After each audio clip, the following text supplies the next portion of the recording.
నరదృష్టి తొలగిపోవాలి అంటే వారానికి ఒకసారి మనం స్నానం చేసే నీటిలో ఉప్పును వేసుకుని ఆ నీటితో స్నానం చేయడం వల్ల నరదృష్టి తొలగిపోతుంది. ఇలా చేయడం వల్ల నరదృష్టి పీడ తొలగిపోయి శారీరక అలసట కూడా ఉండదు.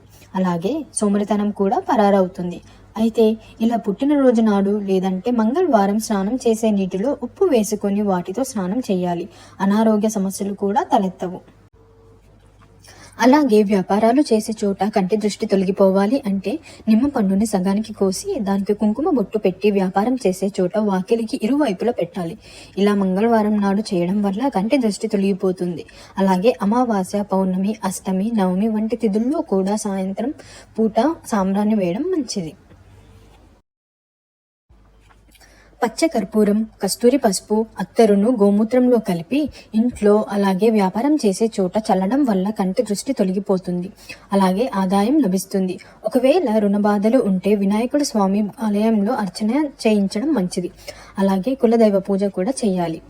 వినాయకుడికి అర్చన చేసిన కొబ్బరికాయలోని నీటిని తొలగించి అందులో నెయ్యి లేదా నువ్వు నూనెను వేసి దీపం పెట్టాలి. ఇలా చేయడం వల్ల మంచి ఫలితాలు ఉండటంతో పాటు ఎటువంటి బాధలు ఉన్నా తొలగిపోతాయి. అలాగే శుక్లపక్షంలో వచ్చే శని ఆదివారాల్లో సముద్ర తీరానికి వెళ్ళి ఆ నీటిలో పసుపును కలిపి ఆ నీటిని ఇంట్లో కార్యాలయంలో చల్లుకోవాలి.